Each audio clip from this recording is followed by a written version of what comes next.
किसानों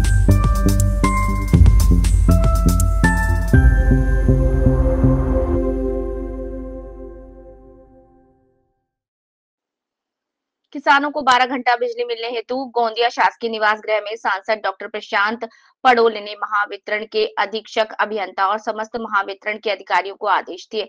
इस मीटिंग में जिला कांग्रेस अध्यक्ष पूर्व आमदार दिलीप बंसोड़, शहर कांग्रेस एड योगेश अग्रवाल, बापू और अन्य जिला कांग्रेस के पदाधिकारी प्रमुख रूप से उपस्थित थे।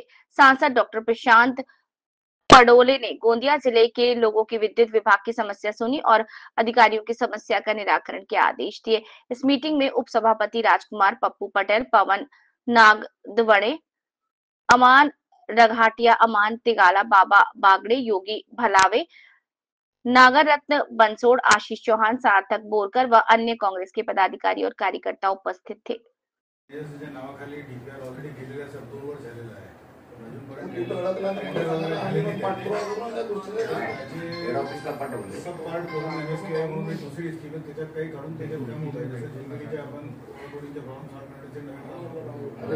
आपला जो सिस्टम आहे, ट्रान्समिशनचा जो सिस्टम आहे तो बरोबर व्यवस्थित आहे का पूर्ण बोलण्यामध्ये?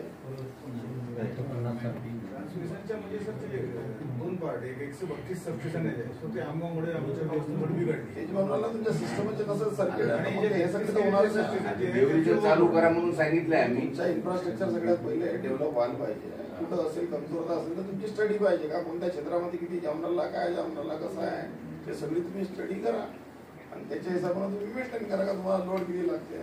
मग येणाऱ्या काळामध्ये समजा पॉप्युलेशन वाढवू का, उद्योगधंदे वाढवू का, शेतीचे जे पंप वाढवू का, काय वाढवू, तुमचं स्टेबल राहायला पाहिजे. एक गोष्ट आहे का नाही, समजा कॅल्क्युलेशन गडबड होऊन राहिली त्याच्या कारणाने सगळ्या गडबड होऊन राहिले आणि मग ओढसा गिरसा बाकी आपल्याकडे जास्त आहे नाही. अदानीची आज जास्त दिवस आपण खाऊ नाही शकत. आज नाही बनवून आपण देवरीला साहेब पर्याय व्यवस्था आमच्याकडे लावला का नाही, आता हॉस्पिटलला लावला म्हणजे तो समजून जा का औद्योगिकच आहे, कमीचा लावला पण त्याचा काही फायदा होत नाही.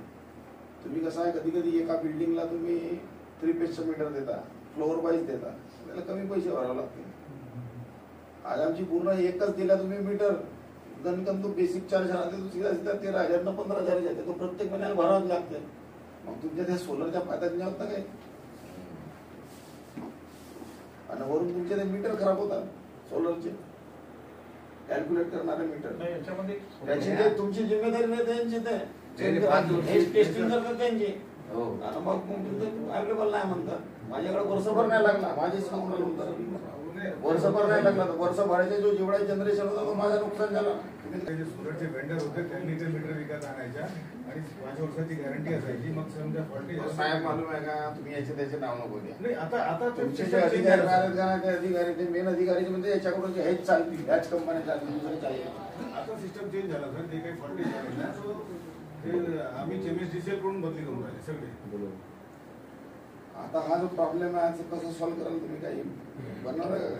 9 दिवस लोड शेडिंग करावं लागेल म्हणून आम्ही ते डिसिजन घेतलंय किंवा 31 तारखेपर्यंत करू नका म्हणून काल डिसिजन झाला. तुम्हाला सांगतो 15 मे पर्यंत तुम्हाला पाणी हो, 15 मे पर्यंत 15 मेच्या नंतर एखादा वरून पाऊस पडला आणि लोड कमी झाला, जर त्याच्यावर मॅनेज झाला तर मग तो रिप्लेस करायला घेऊ. 15 मेच्या नंतर पाण्याचं लागणार नाही.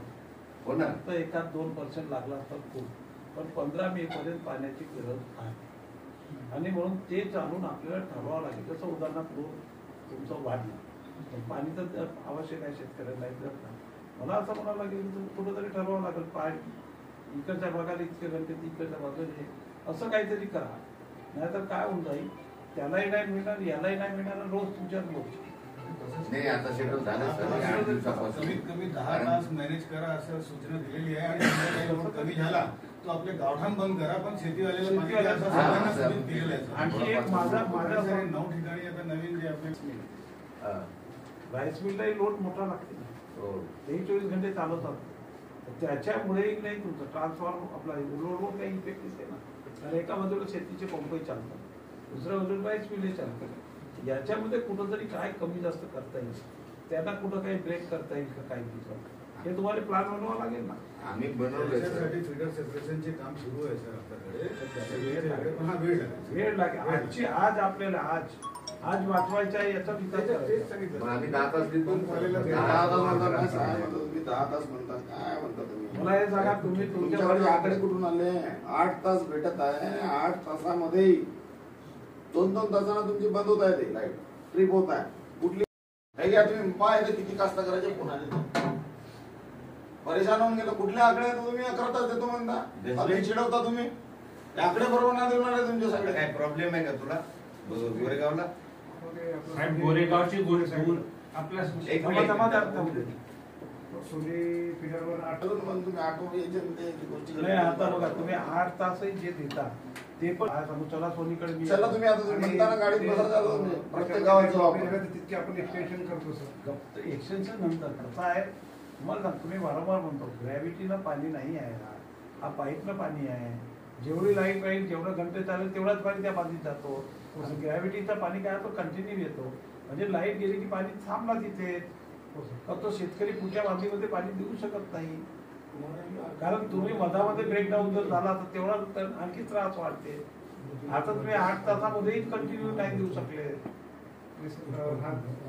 सोनी वगैरे करणार तिकडूनच आलो आम्ही त्याच भागात गिदाडी चोपा सगळं फिरत आलो आहोत. तुम्हाला पर्यंत पोहोचायला पाहिजे तर मग सगळे धरणे आंदोलन आम्ही घेऊनच होतो तुमच्या ऑफिसवर. मग कंट्रोल करण्याची कंट्रोल होते का नाही होत मग माझा काय म्हणणं आपण तुमच्यावर कुठलंही आरोप करते नाही पण तुम्ही कुठेतरी माझ्या वरिष्ठ अधिकाऱ्यांना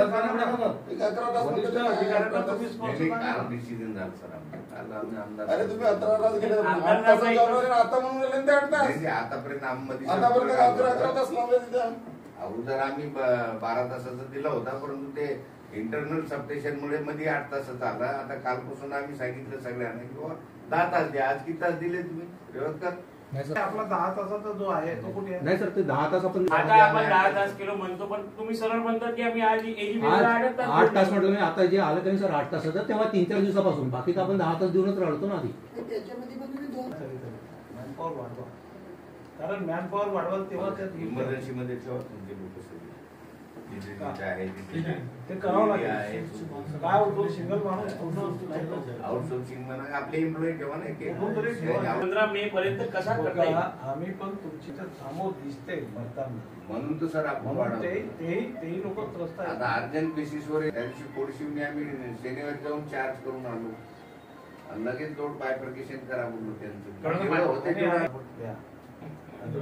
इमर्जन्सी साठी 10, 20, 25, 50 ट्रान्सफॉर्मर ठेवा. आता सर 65 आले तर ते 65चे पाशी दोन्ही देवगी आणि गोंदियाला देऊन टाकले. तेव्हा तुमच्याकडे कारण काय होतं ती एक बाब येईल आता आपल्या 75 अलोकेशन हेड ऑफिसने दिले होते. नाही काही ठिकाणी आपण जुनी लागतो रिपेअर करून लावतो जे फेल झालेले. असं नाही की नाही आपल्याकडे ट्रान्सफॉर्मर 2-3 रिपेअर करून ठेवले. लाल माती असतं नाही लाल माती भूगर्भात ओढच नाही आहे त्याची पूर्ण होती ती अडचण. पाणी कंटिन्यू नाही म्हणून तर सर आम्ही काय केलं परवा दिवशी ट्रान्सफॉर्मर आलेला आहे. काल मला वाटतं पुरम साहेब पण जाऊन बघून आले त्यांना पण कानावर टाकलं आम्ही आमदार साहेबांना पण टाकलं कानावर. ट्रान्सफॉर्मर 50 mAh लागतं. असं तर 2 वर्ष चालत होतं ते पण तिसरा सँक्शन तो बसला नव्हता 100% झालं म्हणून त्या कसं तरी मॅनेज करा. काय करता येईल ते मॅनेज करून टाका आणि शेतकऱ्यांना त्रास असं 12 ते असं अल्टरनेटिव्ह 2-2 करा गावठाणला काही फरक पडत नाही. सर इडद्याचे प्रपोज केलेले आहे 12 भट्टी सर TMS KVY मध्ये PSP मध्ये मंजूर केले. जास्त झाले ते वेगळे पाठवले.